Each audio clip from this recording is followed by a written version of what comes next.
नमस्कार सतीश जी, बहुत बहुत स्वागत है आपका। अंजू जी नमस्कार, दर्शकों को भी नमस्कार।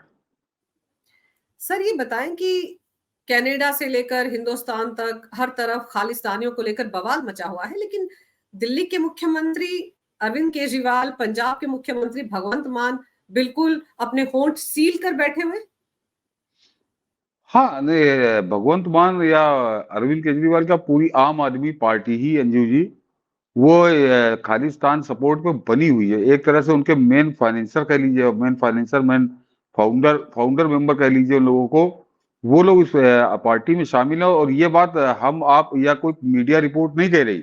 ये बात जो इनका एक फाउंडर मेंबर रहा है कुमार विश्वास, वो एक नहीं कम से कम एक दर्जन अपने इंटरव्यू में खुलेआम बात वो कह चुका कि ये बाकायदे जाकर खालिस्तानी आतंकवादी जो नामजद आतंकवादी था, जो अपने हमारे यहाँ की इंटेलिजेंस एजेंसियों की नामजद था, उनके रिकॉर्ड में उनकी हिस्ट्री शीट थी उसकी, उसके घर में इसने रात गुजारी अरविंद केजरीवाल ने। और उसके बाद कुमार विश्वास तो और आगे जाके कहते हैं कि मैंने जब इसको टोका, इसको रोका, तो इसने कहा क्या फर्क पड़ता है, अभी मैं एक प्रदेश का मुख्यमंत्री हो जाऊंगा, और अगर नहीं हुआ तो एक देश का मुख्यमंत्री हो जाऊंगा। यानी ये आम आदमी पार्टी जिसका सरगना है केजरीवाल, ये पहले से दिमाग में लेकर ये चल रहा है कि खालिस्तान को अलग कर देना, इस पंजाब को अलग कर देना है।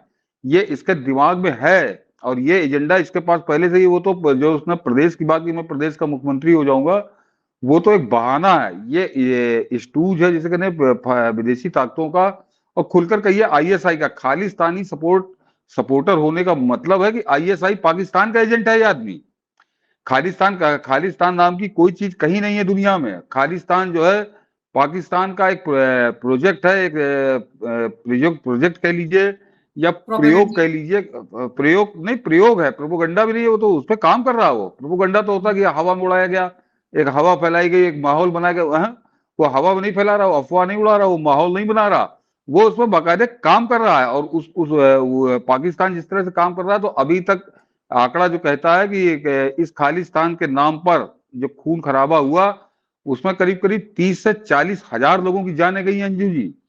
ये आज का खेल थोड़ी है। सन 80 का याद करिए, मुझको तो याद है, तो मैं पढ़ता था, स्टूडेंट था, लेकिन हाई स्कूल इंटर में था, तो कि रोज अखबारों में खबरें छपी होती थी कि वो भिंडरा वाले का गैंग जो है वो कहीं पे उन्होंने बस रोकी, बस से उतारे, 30 हिंदू मार दिए, 28 हिंदू मार दिए, 25 हिंदू मार दिए। और ये कारनामा वो पूरे पंजाब में और आपके मेरे ख्याल से हिमाचल को भी उन्होंने, हिमाचल और हरियाणा को भी उन्होंने शिकार बनाया था, लेकिन थोड़ा कम बना पाए थे क्योंकि वहां उतनी उनको सपोर्ट नहीं था। लेकिन पंजाब में तो खुलकर नंगा नाच हो रहा था। और मैं आपको बताऊं कि मैं 98 से 2000 2 साल में वहां जलंधर की एक मैगजीन में रहा हूं। तो मेरे जो संपादक थे वो, उनका जन्म वही समझिए था। पाकिस्तान से आए थे, तो 47 से वो लोग जलंधर में ही रह रहे थे। तो वो मुझसे कहते थे कि सतीश हालात इतने खराब हो गए थे 84 में जब ये हुआ ऑपरेशन ब्लू स्टार, कि कहे अगर वो ऑपरेशन ब्लू स्टार न हुआ होता, कहे उसकी आलोचना करो, कुछ भी करो, तो निश्चित था कि अगले जो 6 महीने थे उसमें से जो हिंदू मोना पंजाबी थे, जो मोना थे, वो पंजाब छोड़कर भाग गए होते। करीब ये बिल्कुल वो पलायन होता जैसे कश्मीर में हिंदुओं का हुआ था। तो जो हम लोग 90 का कश्मीरी पंडितों का पलायन रोते हैं, वो तो इन कांग्रेसियों ने 1984 में करवा दिया था। वो तो इंदिरा गांधी की कुछ सद्बुद्धि आई कि वो भिंडरा वाले को खत्म किया गया, तो वो रुका उससे, अन्यथा हालात तब इतने खराब थे। तो ये पाकिस्तान ने तो बहुत बड़ा प्रयोग किया, खूनी प्रयोग किया, और कम से कम 30 से 40 हजार आदमियों की मौत हुई है उसमें। तो ये केजरीवाल, उसके बाद ये केजरीवाल को 80 की कहानी नहीं, केजरीवाल इतना सब जानने समझने सुनने के बाद, ये पूरी दुनिया जानती है, हिंदुस्तान की सारी इंटेलिजेंस एजेंसियां जानती हैं, हिंदुस्तान की हजारों मीडिया रिपोर्ट्स हैं कि खालिस्तान पाकिस्तान स्पॉन्सर्ड एक टेररिज्म का प्लाट है, जिस पर वो काम कर रहा है कि हिंदुस्तान से पंजाब को अलग कर देना है। उसके बाद ये आदमी खालिस्तानी आतंकवादियों के साथ जाके उसके घर में रात गुजार रहा था। तो ये अनजाने में या राजनीति के तहत या कोई वो नहीं था। ये आदमी खालिस्तान का तो एक टूल है। ये आदमी पाकिस्तान का एजेंट है, इससे बिल्कुल स्पष्ट हो जाता है। और उसके अलावा अंजू जी, जो अभी फोटो वायरल हो रही है, इसका जो हरजीत सिंह बाजवा जो है कनाडा में जो टेररिस्ट है, जो एजेंसियों के द्वारा वांटेड है, जो अभी लिस्ट जारी की गई है उसमें भी वो वांटेड है, और वो बहुत पहले से वांटेड है। उसके साथ इसका जो विधानसभा अध्यक्ष इस समय है, जो आदमी इस समय पंजाब विधानसभा का अध्यक्ष है, कुलजीत सिंह बाजवा नाम है संभवतः उसका, कुलजीत सिंह बाजवा, क्या नाम है उसका, देखिए मैं साधवान, कुलजीत सिंह साधवान, वो इस समय विधानसभा, उसको इसने विधानसभा अध्यक्ष बनाया है, जिसके साथ उस हरजीत सिंह बाजवा की भोजन करते हुए, पार्टी करते हुए और खालिस्तान का झंडा लेकर खालिस्तान के लिए आंदोलन करते हुए फोटो है। तो ये आदमी अपना नहीं, ये टूल है, पाकिस्तान का एजेंट है, पाकिस्तान का दलाल है, जो खालिस्तान के ऑपरेशन में पाकिस्तान के लिए काम कर रहा है। और कितनी बेशर्मी से और कितना बेखौफ होकर काम कर रहा है कि एक खालिस्तान का एजेंट जो बाकायदे झंडा लेके खड़ा होता है, बैनर लेके खड़ा होता है, उस खालिस्तानी आतंकवादी के साथ डिनर करता है, उसको इसने पंजाब विधानसभा का अध्यक्ष बना दिया है। जरा जो दर्शक न समझ रहे हो उनको एक बात स्पष्ट कर दूं कि विधानसभा अध्यक्ष को आप आम मत समझिए, जैसे आप आम राजनीति को देखते हैं। विधानसभा अध्यक्ष वो आदमी है जो सरकार की सारी गतिविधियों जिसकी जानकारी में होती है, उससे कोई कागज पत्र छुपा नहीं होता, सरकार का कोई रिकॉर्ड उससे छुपा नहीं होता। और पंजाब जो है सीमावर्ती राज्य है, तो उस राज्य में सरकार क्या कर रही है, क्या करने वाली है, क्या करेगी, ये सारी जानकारी उस खालिस्तानी एजेंट को मिलती होगी, जिसको केजरीवाल ने वहां पर अपना विधानसभा का अध्यक्ष बनाकर बैठाला है। तो कितना खतरनाक खेल वो खेल रहा, और मुझको कष्ट होता है, दुख होता है और शर्म आती है इस देश की मीडिया पे, तथाकथित पत्रकारों पे, कि वो इतना खतरनाक आदमी पंजाब की विधानसभा के अध्यक्ष की कुर्सी पे बैठा हुआ है। कभी आपने किसी चैनल पर रिपोर्ट देखी, कभी इस पर कोई डिबेट देखी कि इस तरह के व्यक्ति को क्यों आपने बैठा रखा है? किसी ने केजरीवाल से आज तक सवाल पूछा? उसका आधा घंटे का 15 अभी केजरीवाल ने 9 बजे नहाया, केजरीवाल ने 9 बजे खाया, केजरीवाल 10 बजे कपड़े पहनेंगे, केजरीवाल 12 बजे कार में जाएंगे, इसमें ये पूरा दिन लगाते रहे बेशर्म न्यूज चैनल। लेकिन इनको कभी ये सवाल पूछने का ध्यान नहीं आया कि ये तुमने किस आदमी को बैठा रखा, और आज भी नहीं पूछ रहा अंजू जी। जब स्थितियां इतनी खतरनाक हो गई हैं कि कनाडा के साथ भारत के सीधे टकराव की स्थिति उत्पन्न हो गई है, सिर्फ उस खालिस्तान की वजह से, उन खालिस्तानी आतंकवादियों की वजह से, लेकिन केजरीवाल पर कोई बात नहीं कर रहा। तो ये दुखद भी है और शर्मनाक भी है। बिल्कुल सर, और सबसे अहम बात तो ये है कि आप ये देखिए कि केजरीवाल के इतने सारे हम लोगों ने उदाहरण भी दिए हैं और देखा है कि किस तरह से जब तथाकथित किसान आंदोलन हुआ था, सीधे सीधे ट्रूडो ने उसको सपोर्ट किया था। हाँ, उसमें भी खालिस्तानी पैसा था। पाकिस्तान में जो पाकिस्तान कह रही हूँ, पंजाब में जो इलेक्शन हुए हैं, जो आम आदमी पार्टी ने लड़े थे, उसमें उनको फंडिंग किसने की थी? उनको भी सीधे सीधे फंडिंग वहां से आई है। और उसके बाद अमृतपाल वाला किस्सा देख लीजिए, 38 दिन तक पंजाब पुलिस अमृतपाल को ही ढूंढती रही। आप सोचिए, कोई इस बात पर यकीन करेगा? और अब वही पंजाब पुलिस 1000 जगहों पर छापे मारती है, वो भी एनआईए के दबाव में। अगर ये सब कुछ पंजाब की सरकार के हवाले कर दिया जाए तो अभी भी ये छापे की कार्रवाई नहीं होती। नहीं, ये दुर्भाग्य है, और जो पंजाब के लोग हैं, पंजाब की जनता, ये उसको सोचना चाहिए कि अपने दुर्भाग्य की कहानी वो अपने हाथों से लिख रहे हैं। केजरीवाल के तो अमृतपाल वाले पे तो हम लोग कई बार डिबेट भी कर चुके हैं अंजू जी, कि अमृतपाल वाला पूरा प्रकरण की उसमें किस तरह से जेल के अंदर हत्याएं हुई, उन लोगों की हत्याएं हुई जिन्होंने खालिस्तान के गुर्गों को मारा था। खालिस्तान के जो सपोर्टर गुंडे थे, उनकी हत्या में जो बंद थे, उनकी जेल के अंदर हत्या हो गई। ये बाकायदे वीडियो बनाते हुए हत्या हुई। जाहिर सी बात है, उनको वही वीडियो अपने हैंडलर को भेजने होंगे कनाडा पाकिस्तान को। तो ये तो केजरीवाल के, लेकिन केवल केजरीवाल के कहने से काम नहीं चलेगा। केजरीवाल तो एक तरह से वो पाकिस्तान ने अपना एक नया प्लेयर उतारा आज से 5, 6, 7 साल पहले, उन्होंने मैदान में एक नया प्लेयर उतारा। लेकिन इसकी जो गुड़ का बाप कोलू आप कह लीजिए, इस पूरे फसाद की जड़ वो है कांग्रेस।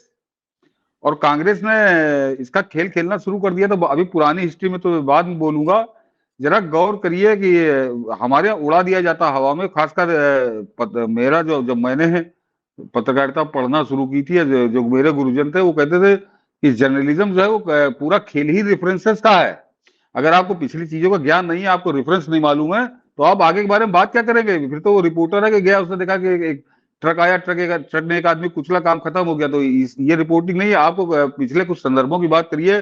कांग्रेस ने तो जो केजरीवाल ने आकर कुकर्म शुरू किया है कि वहां पर खालिस्तानी आतंकवादी बैठा दिया, विधानसभा अध्यक्ष की कुर्सी पर, या अमृतपाल जैसे लोगों को खुलकर संरक्षण दिया, 38-38 दिन तक उसको खुलेआम घूमने दिया, तो इसकी पृष्ठभूमि तैयार करके थाली सजा के तो कांग्रेस गई थी। कांग्रेस का पाप इससे कई गुना बड़ा था।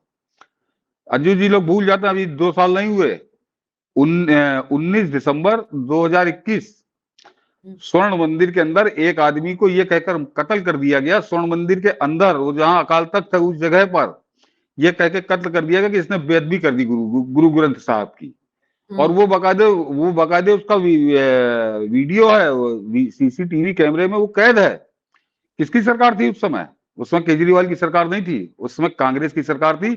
यही चन्नी मुख्यमंत्री हुआ करता था। और 19 दिसंबर 2021 को इन्होंने उस आदमी को मारा गुरुद्वारे के अंदर, गुरुद्वारा का स्वर्ण मंदिर के अंदर। और उसका 2 दिन बाद 21 दिसंबर 2021 को इन्होंने कपूरथला में एक आदमी को मार दिया, जिसके बारे में बाद में लोगों ने बताया कि वो भूखा आदमी था, वो बेचारा खाना मांग रहा था, भिखारी था वो।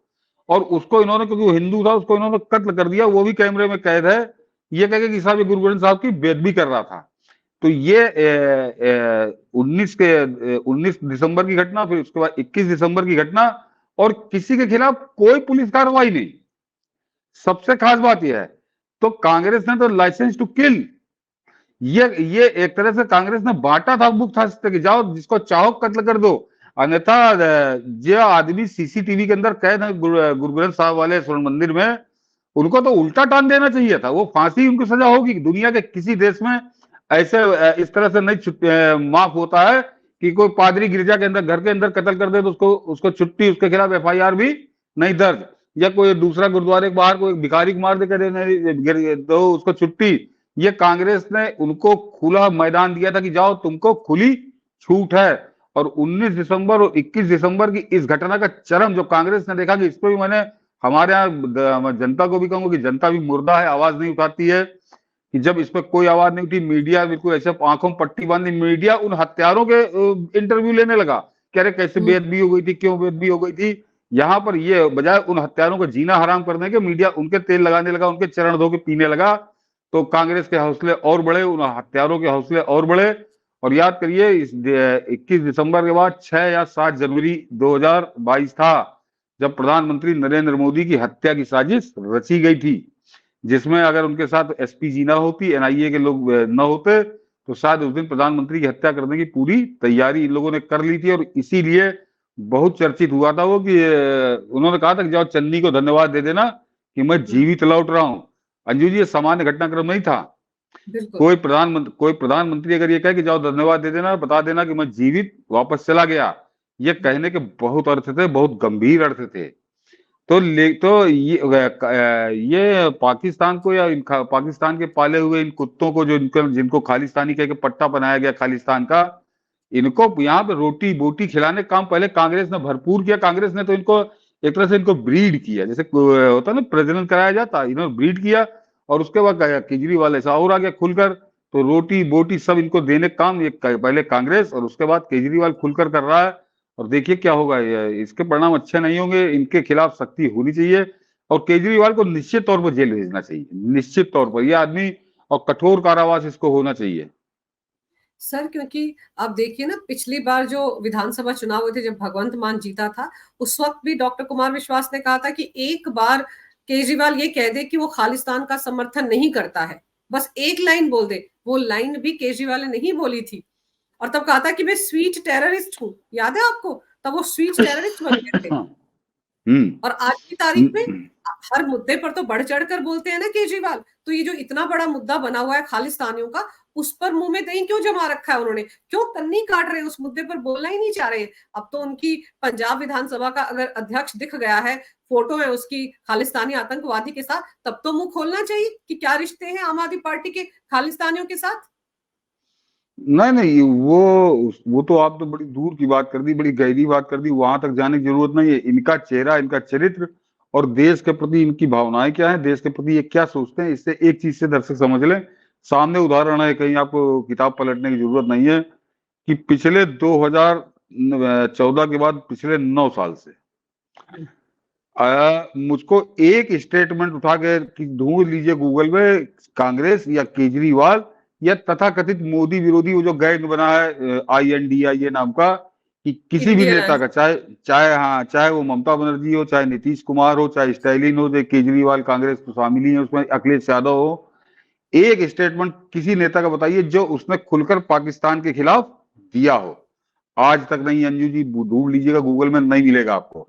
इन्होंने पाकिस्तान तक की आलोचना नहीं की है, इन्होंने उड़ी के बाद भी आलोचना नहीं की, और इन्होंने पुलवामा के बाद भी आलोचना नहीं की है। ये उड़ी और पुलवामा के बाद ये हिंदुस्तान की सरकार को गाली देने में जुट गए थे।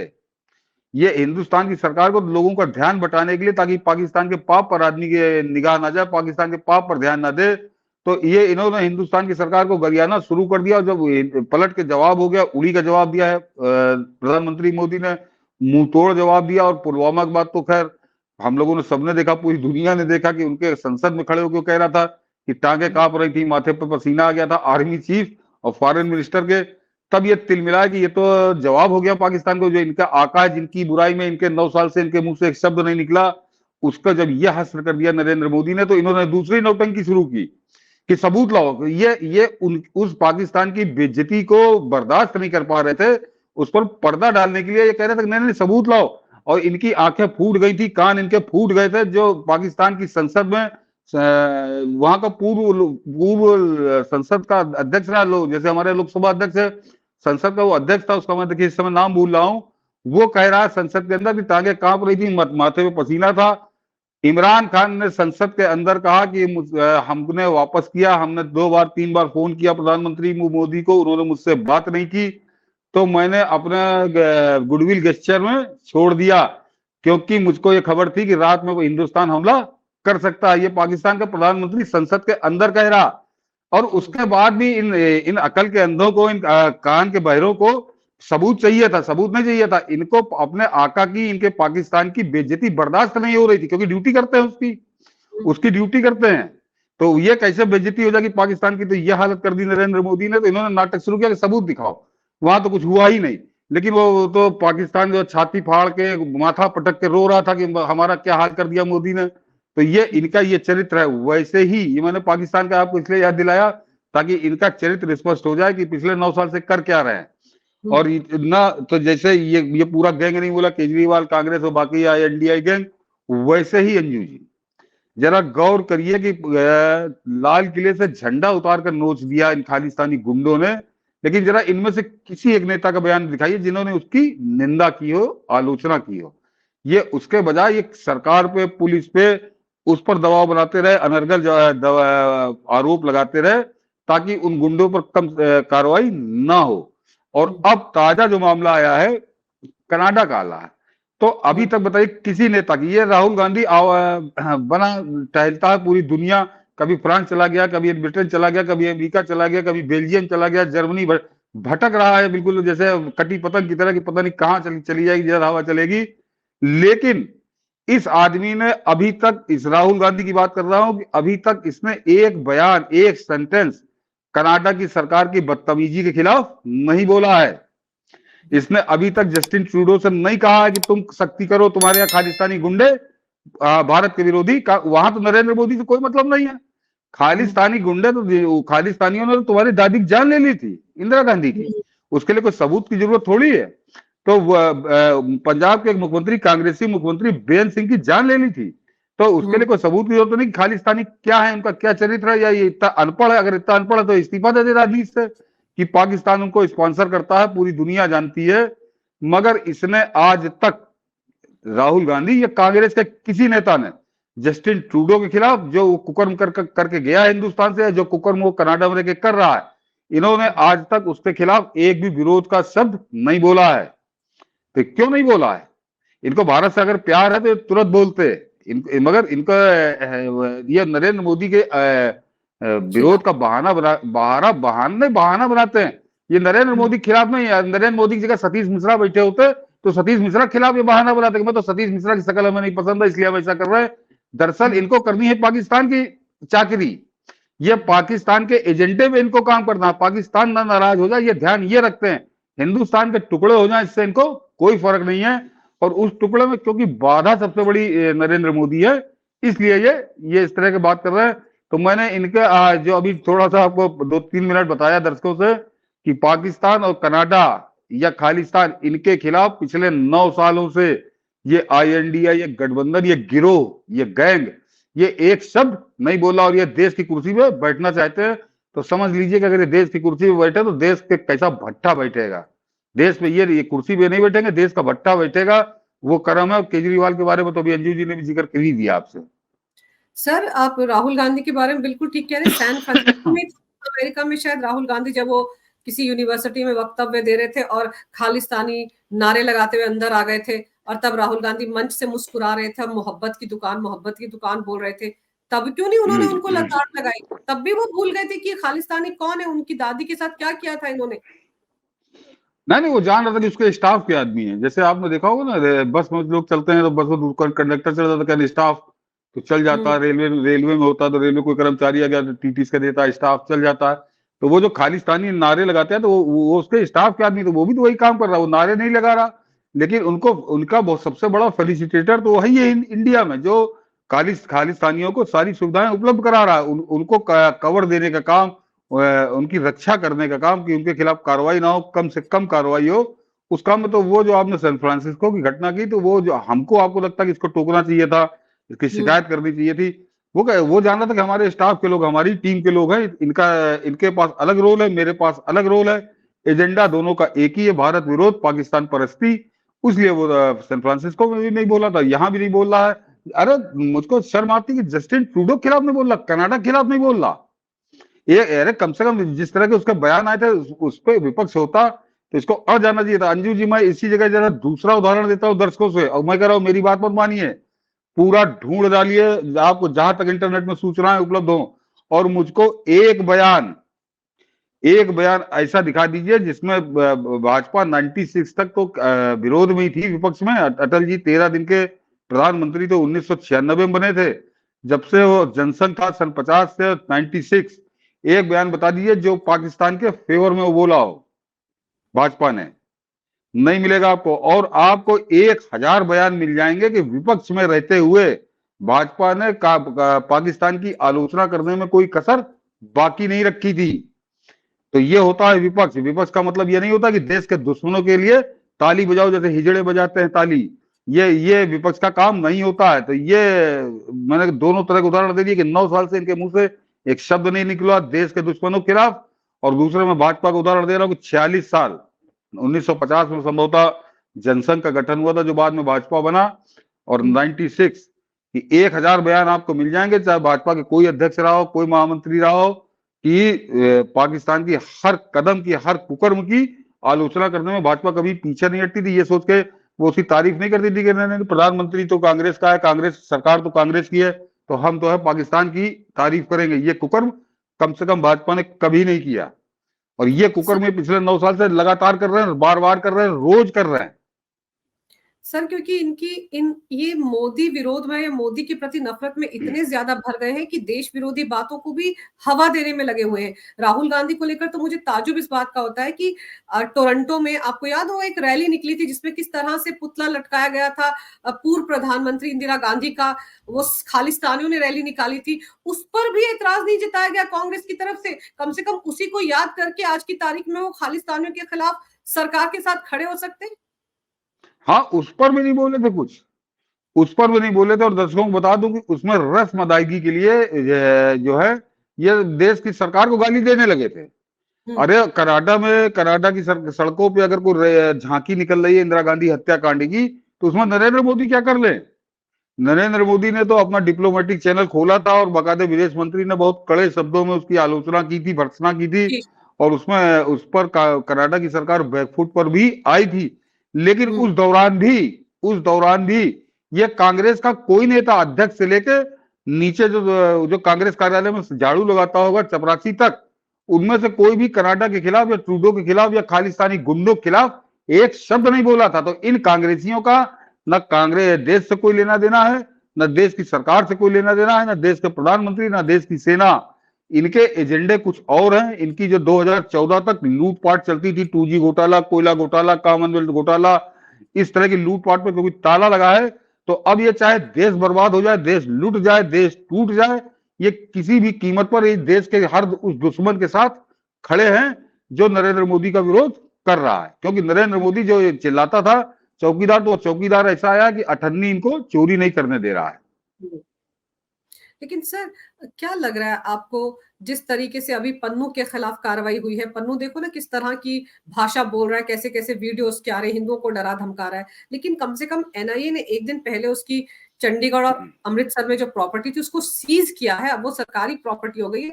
उस तरह से कार्रवाई जब उन लोगों के खिलाफ होगी जिनकी प्रॉपर्टीज पंजाब में है, तो नकेल कसेगी इन लोगों पर।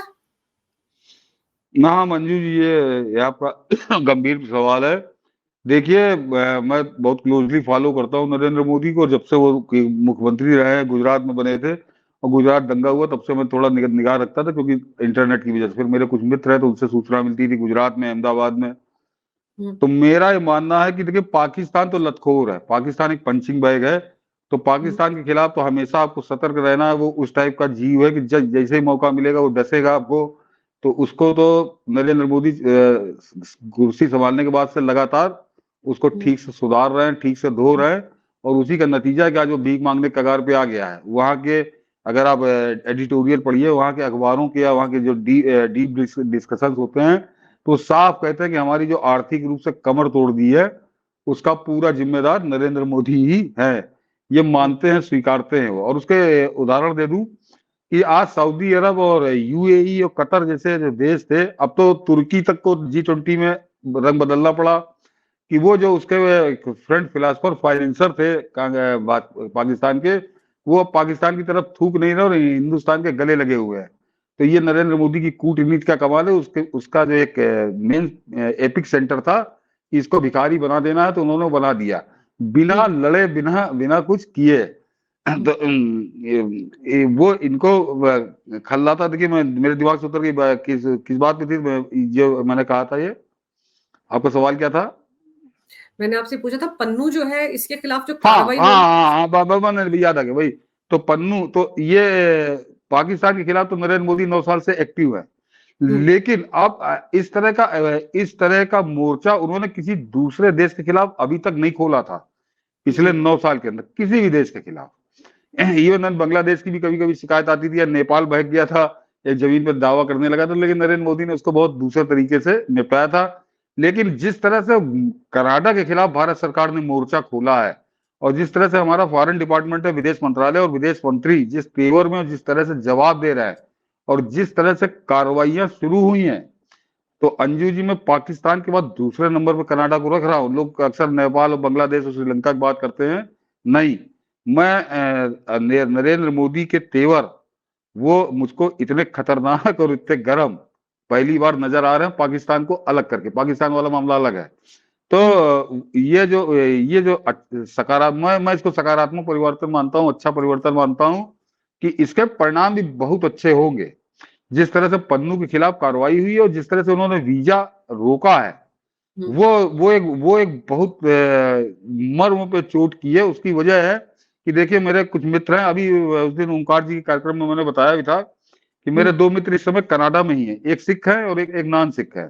जो नॉन सिख है उनकी बेटी वहां ब्याही है, तो बेटी दामाद है कनाडा में, और जो सिख है उनका बेटा और बेटी दोनों वहीं सेटिल हो गए हैं, तो वो भी वहीं साथ सेटिल हो जाएंगे। तो उनसे बात हो रही थी, कहे जमीन पर इन लोगों का कोई लेना देना नहीं है सतीश।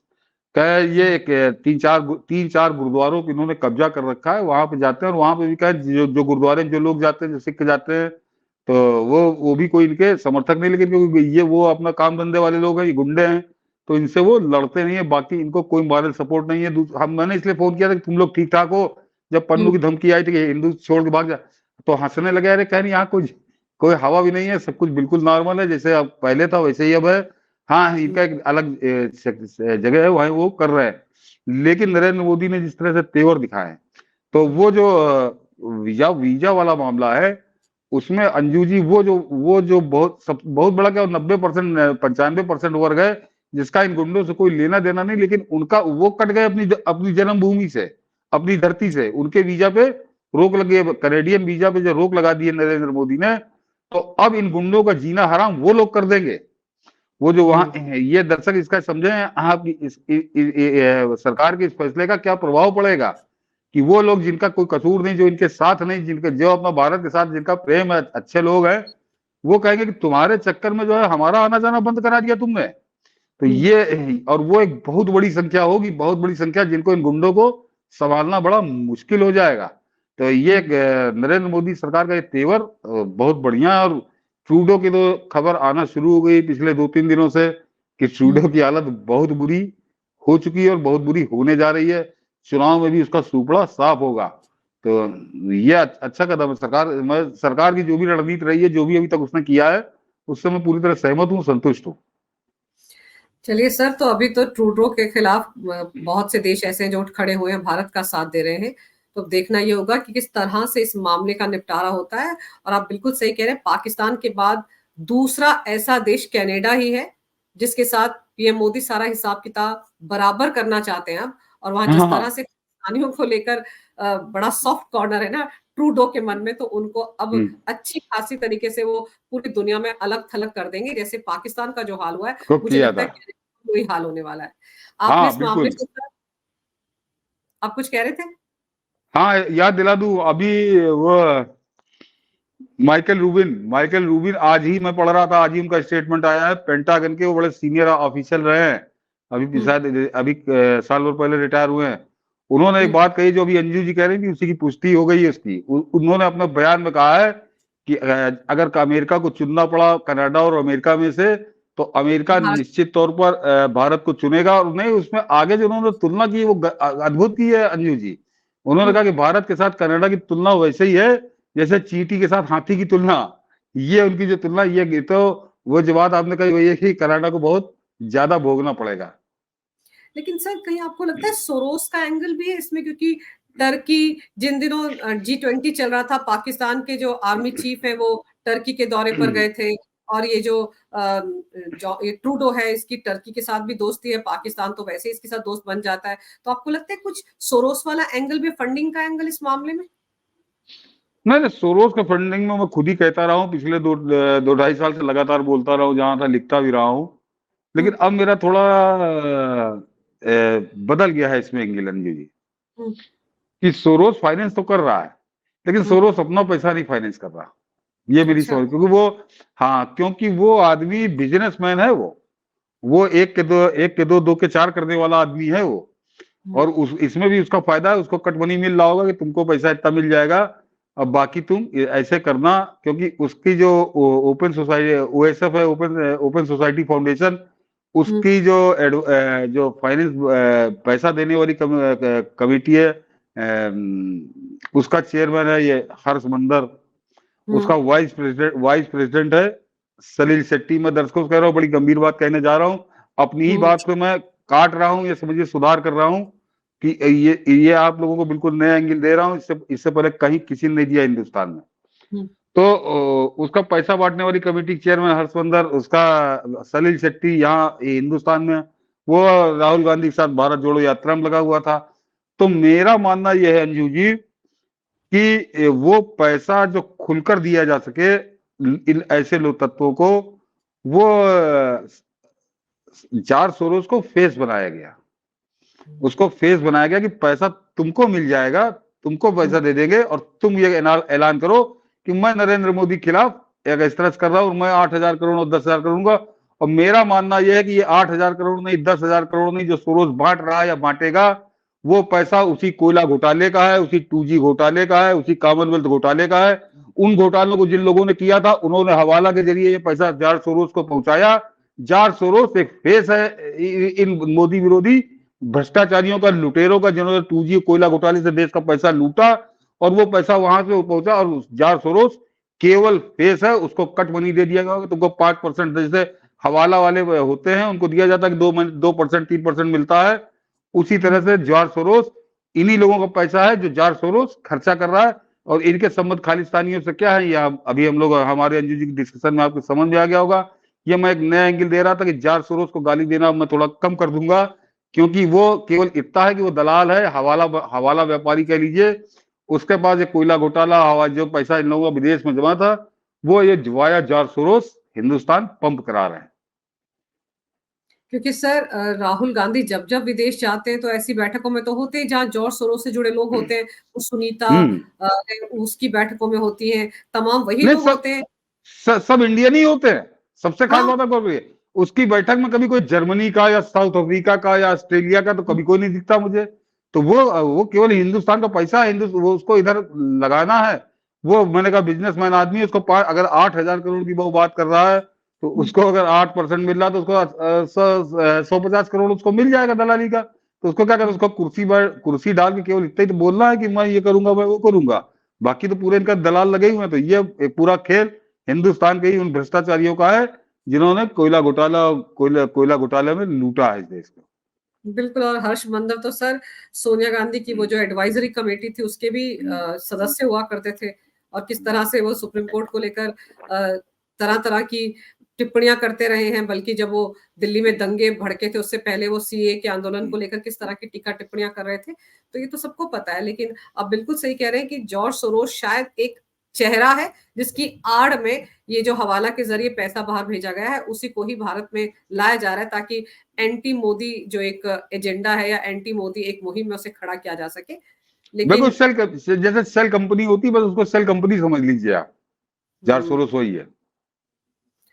बहुत ही मतलब जिसे कहते हैं सर कि 2024 को लेकर बहुत ही गंदा खेल खेला जा रहा है राजनीति के नाम पर।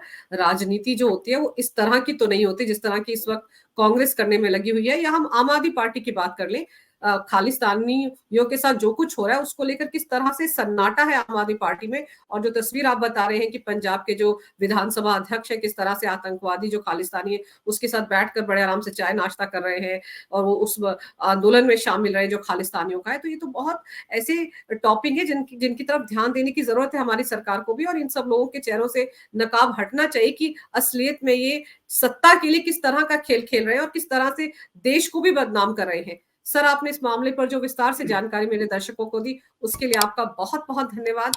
नमस्कार। भारत माता नमस्कार। की जय हो। वंदे भारत मातरम। माता की जय। वंदे मातरम।